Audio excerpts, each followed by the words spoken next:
Hey Ted, let's build an adventuring party. I got a better idea. Let's build the worst adventuring party. Let's do this. Hey folks, Nerdarchist Dave from Nerdarchy, for nerds by nerds. Today I'm hanging out with this nerd. Nerdarchist Ted. Nerdarchy is a place for news, views, and homebrews about 5th edition Dungeons & Dragons and other role-playing games. Don't forget to hit that subscribe button and to tune to that notification bell. Ooh, you give me chills every time you say that. All right, we're going to be building an adventuring party, but not any old adventuring party, the worst adventuring party. But in order to do that, we have to figure out, what are the worst character classes to put in this adventuring party. All right, so let's throw out this kind of topic of discussion. D&D's been around for, many years. 5th edition has been around for, 4 or 5 years at this point in time. And there are heated debates about, this subclass being more powerful, this subclass being way underpowered. So we kind of decided we're going to look through, figure out which ones, really have gotten that, left a bad taste in people's mouth.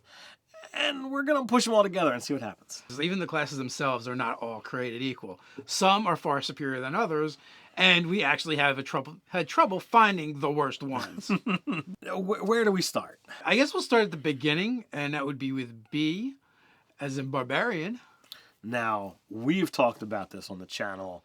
The trade-off on the Berserker to let me take a point of exhaustion for in this combat, I'm going to get a bonus action attack on, it just doesn't seem right. All the Barbarian subclasses are kind of built around that 3rd level ability that they get to do while they're raging and makes their rage better. And in this case, yes, the Berserker gets an extra attack at the cost of a bonus action, as well as when you're done raging, you're exhausted.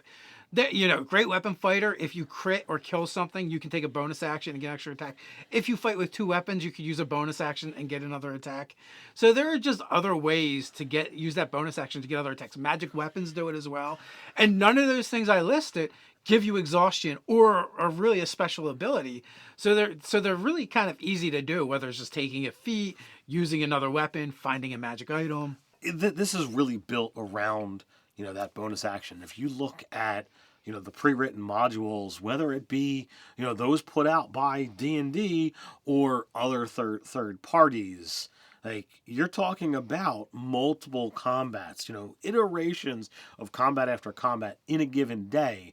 So you really only get to benefit from this ability once per day. Unless you want to rage yourself to death. Unless you're willing to go down, because 6 levels of exhaustion kills you. Literally dead. It sounds like you could do it at least 5 times in a day. Well, at 5, you might as well be dead. You might as well be dead because your speed is literally 0. Yeah, it gets bad really fast. So yeah, for those reasons, Berserker, you are the worst. Next we go to Bard, and Bard is a super strong class in 5th edition. You've played every edition of D&D that's been put out. I started in 2nd edition. This is the strongest Bard that has been presented and makes a lot of people really want to play Bards. But it suffers from the fact that if you go Bard of Valor, you're a Gish. You are a full spellcaster. There is no reason for you to be in melee. You're just not going to be competing with those fully martial classes. Yeah, thematically, it's really cool, but it's a trap, right? You look really cool, but when you get up there, you're just not as effective. You don't get your extra attack until a level later than everybody else. And generally, if you have an option of hitting something with your sword or casting a spell, the spell is usually going to be the better option. I mean, it's cool they do have the option. They can use a shield. College of Blade is similar, but they at least get to use their weapon as a spell focus. You don't even get that as the Valor. For these reasons, College of Valor Bard, you are the worst. Next up, we have Cleric, and I know, some of you out there, love watching Critical Role. We got Jester, the Trickery Cleric, and she's doing an amazing job. But some of the abilities that the Trickery Cleric gets, specifically the fact that they can't, give themselves a bonus on the stealth checks, or the advantage, I should say. I kind of had to push that one into the worst cleric. It is the worst cleric, but that being said, you're the worst cleric But your clerics are all strong, right? They're all really good at doing what they should do, and that is to heal and put you back together. Any of the cleric domains rely heavily on your channel divinity are weaker than a lot of the other ones. Only because you only get so many channel divinities.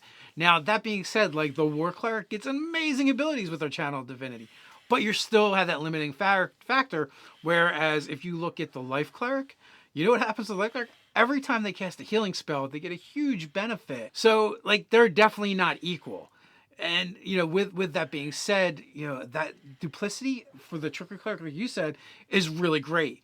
But again, that's gonna rely on that channel divinity. As you go up higher in levels, that gets even better. Again, you're limited on how often you can do it. So I think for that reason, Trickery Domain Cleric, you are the worst. Yeah, I have a knowledge cleric in your game, 18th level, and my channel divinity specific to my class. Never used it. It hasn't come up. There hasn't been a call of action for me to need proficiency with a set of tools. Base class ability of expertise in history or arcana. Use it every session. So like you've got a swing of different abilities within each cleric subclass. Next one is the Druid. Looking for the worst Druid you can possibly make. Is there a worst? I don't think so. Like there's Circle of the Moon that's super strong, but then I feel like all the rest are kind of equal. It might be Circle of the Land, but like the Circle of the Land is more castery than the other Druids. They get more choices. So Druid, I'm sorry, but you I don't think you really have a worst. You just have a best. Druids, totally awesome. I gotta agree. They're all pretty awesome. But next up, we're gonna look at fighter, and when you look at all the different options that are there, I know a lot of people lean. We talked about Gish characters not being all that great.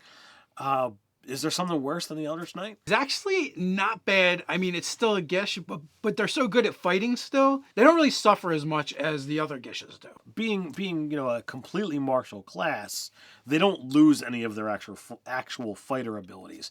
I don't think they're going to be quite as strong as, say, the Battle Master and the different things that they can do. But if you are looking for that, I fight and mix it up with magic, it's still a pretty strong, pretty hardy build. Because you're still a fighter. Yeah, I mean, they're going to be buffing themselves with Mirror Image, Blur, things of that nature, eventually Haste. It just takes them a while to get the cooler spells. But, that being said, that probably would be our worst. But lo and behold, someone went and made something worse. That is the Purple Dragon Knight. It is in the Sword Coast Adventures guide. We were discussing with Doug a little bit, and he's like, well, I don't know. This seems like a good one for the party. But while this is one of the fighters it does have the ability to buff the rest of the party, those buffs are still so much weaker than what other characters can do that have the fighter character class. It's not really even a competition. We kind of did a side-by-side with some of the Battle Master maneuvers that they can do. And when push comes to shove, the Battle Master really, made the Purple Dragon Knight seem like a really poor choice. So the three abilities that really come to mind are, one, when they do their second wind, they can have other creatures also heal from it up to their level and hit points, which would be nice. But when you stack that next to the champion, every time they roll the attack die, they've increased their ability to crit, or the Battle Master, they can use their superiority dice, or even the Eldritch Knight's ability to use cantrips for ranged attacks if they need to, or to buff themselves. Yeah, and then there's the other fighter archetype or subclasses that are even better than the Eldritch Knights. So kind of a weak ability. Then they get a ribbon ability, which is fine, and that is they get a skill, persuasion or something. Fine. They might even get expertise in it. Not terrible. But then you get to like their higher level ability, and it's when they action surge, someone can spend a reaction to get an extra attack. Well, the Battle Master can do a similar ability. It's not quite as good, but the Battle Master can do it over and over and over again. And, when you're tying it to this ability that the fighter can only do a couple of times per short rest, when they get to 18th level, before that it's only one time, it's not a super strong ability compared to how much, functionality you're going to get out of the other fighters round after round. For that reason, Purple Dragon Knight, you are the worst. All right, so that's going to bring us next to Monk. Super awesome class. I haven't really seen them much in the earlier editions. I know, Nate had wound up playing one back in 2nd edition, but we dive in here in 5th edition, and most people I've seen play it are totally going with Way of the Open Hand. Some of their abilities are just absolutely amazing. Which one's our worst? Well, you mentioned Open Hand. There's Shadow in the Player's Handbook as well, and Elementals. Shadow is like your ninja, so it's kind of cool. You're bamfing around the darkness. That's your Nightcrawler, man. It's your Nightcrawler. You got Drunken Master in some of the other books. You played a Drunken Master, and he was pretty terrifying against the things that I was putting against you. They're just super mobile and all over the battlefield. There's the Kensei, which is a great one. So I wound up playing a Kensei in an online game, and they are super strong. So really, we got to go back to the Player's Handbook. Way of the Four Elements. You're essentially a spellcaster monk. It's like anything, right? When you start combining the spellcastering with the melee character, anytime you can cast a spell or attack something, usually the spell is stronger. Except for in this case, they have a limited selection of spells. And they can't cast as many. And it's based off of their Kai points. So the other cool things that a monk can do with their Kai, they're not using. And yes, folks, I don't know why I say Kai. It's Ki. So I actually played a 4 elements monk specifically because I wanted to see how poor they were in comparison to some of the other monks.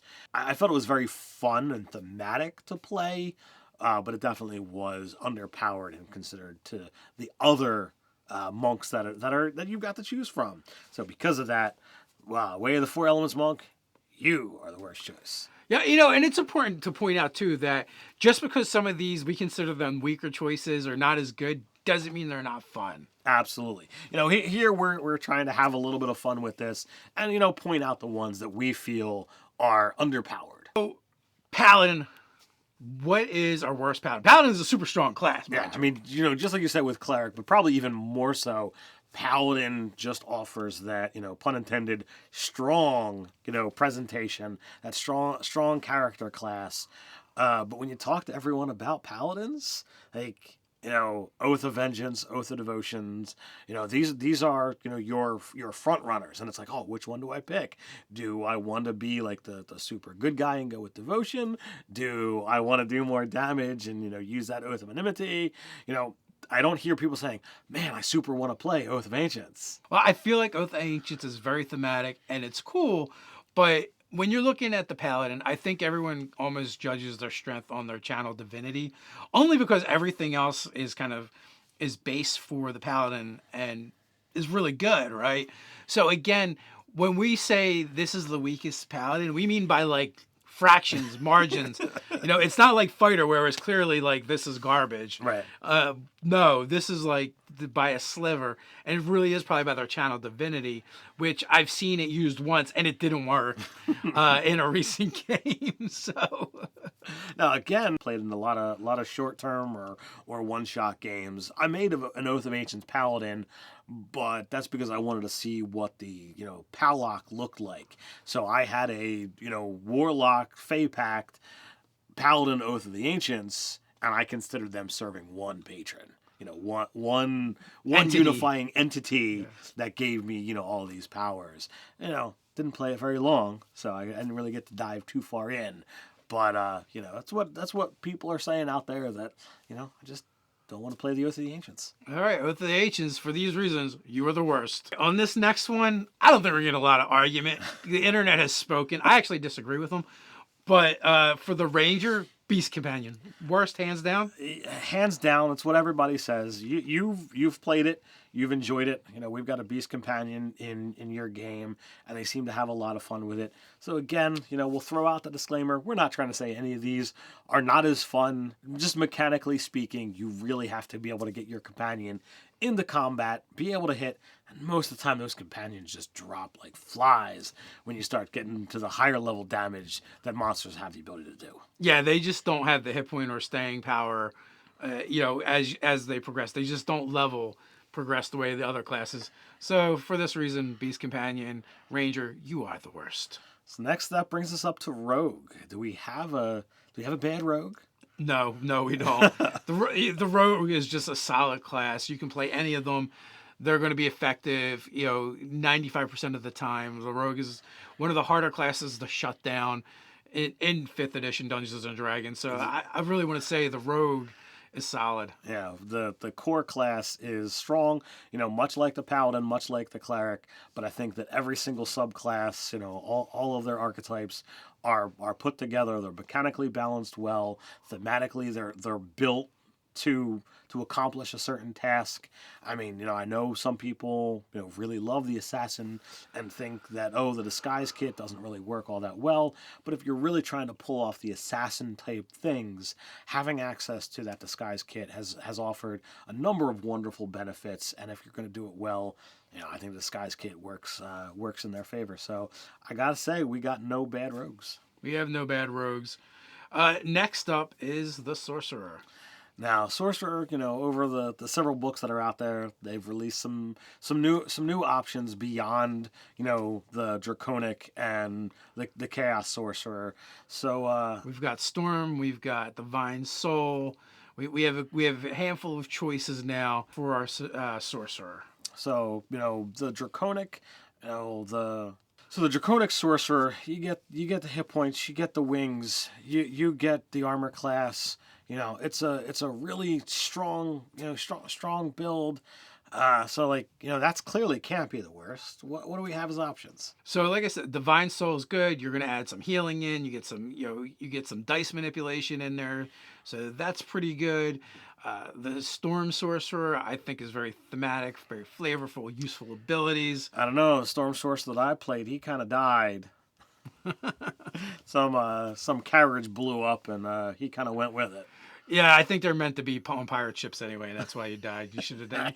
You usually don't get on the boat. You shouldn't have got off the boat. That was the problem. So that leaves us with Chaos. Is that where we're going? I think Chaos Mage is the weakest of the sorcerers. It's very dependent on your DM buying into you playing a Chaos Mage and resetting your abilities often. Like every time you use Tides of Chaos, the next time you cast a spell, your DM can decide to have a wild surge happen. Every time you cast a spell, you're supposed to roll a die 20 to see if a wild surge happens.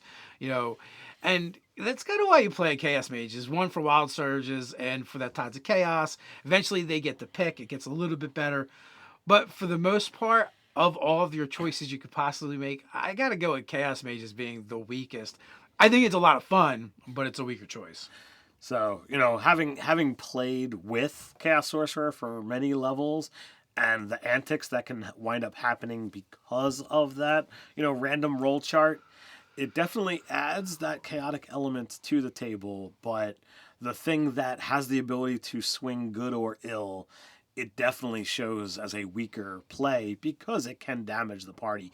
It can cause a TPK right from the get-go if you happen to be in the middle of the party and launch a fireball by accident. By accident. Not saying it happened, but by accident. If it does, when it did, this could be a problem. And I consider myself a really generous GM, and just to make things simple, whenever my Wild Mage uses Tides of Chaos, the very next time they cast a spell, I just have them roll a surge and just reset it. So they get to use it lots of times.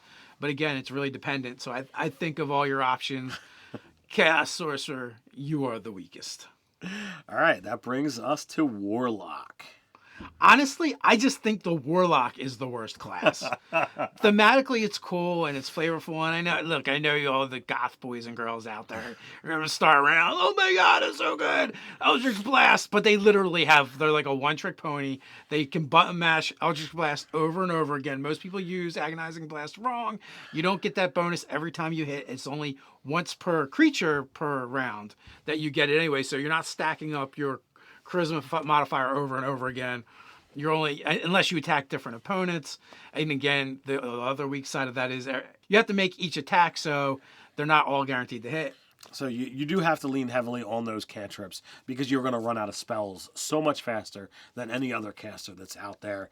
And when you really look at the Warlock in comparison to the other classes, they're not a full caster. If you wind up going with, some of the more martial stuff, you can't compare with any of the martial classes. So they do kind of fall short in all the categories. But as you said, so many people really love the idea, the concept of what the class is. But is there a subclass that is the weakest of all of them? With Warlock, you get a pack boon and you get a patron. And I don't think we're not going to pick a patron. We're going to pick a pack boon as the weakest one. There's 3 choices. You got Pact of the Chains, you got Pact of the Blade, and you have Pack of the Tome. Pact of the Tome. So it is a toss up between Chains and Blade, in my opinion. Tome is really good. Tome is amazing. You actually get something that's far more powerful than a feat that is an option. Pact of the Chains, you can wind up getting a pretty significant familiar that you actually get an amazing ability that I think a lot of GMs don't like races that give it to you. So getting spell resistance is amazing, especially being able to grab it at such an early level. It's going to be super helpful. So that leads Pact of the Blade, and I know people love to make them. And before the Hexblade, I didn't think it was viable at all. Hexblade makes it better. But still, you've played Pact of the Blade. Yeah, you ran a Spelljammer game. That was our Thanksgiving thing. And, we started out at a pretty decent level. Every year we played this game. And as I realized, I'm like, once you start getting 4th and 5th level spells as your Warlock, why on earth would I want to run and smack him with my weapon once, maybe twice, when I can just deal so much more damage with a spell? Or even Eldritch Blast. Or even Eldritch Blast, which, I know so many Warlocks, love doing it. I want to do something different personally.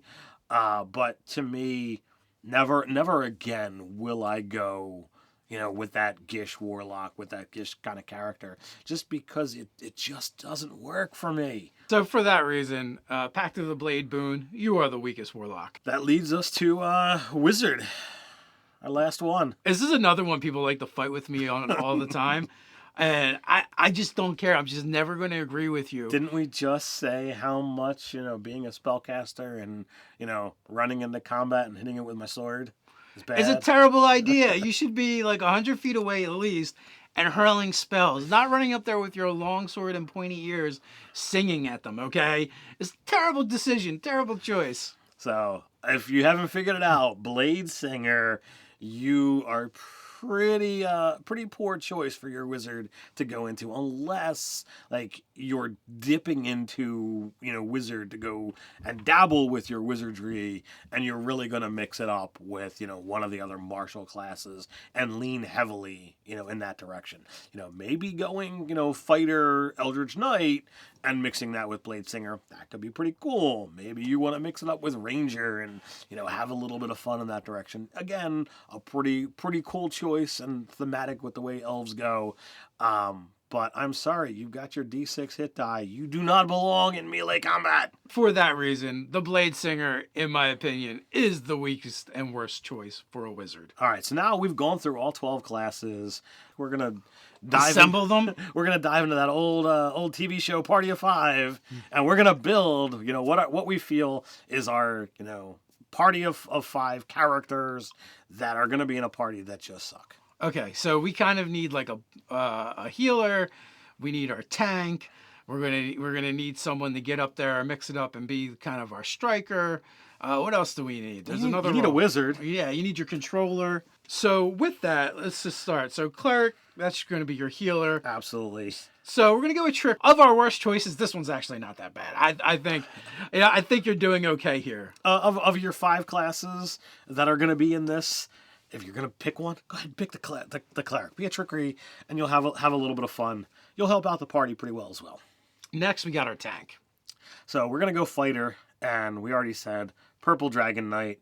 Yeah, you're going to be able to help out the party a little bit, but you are not going to be the engine of destruction that the other fighter classes are going to do. That you were meant to be. That you were just meant to be.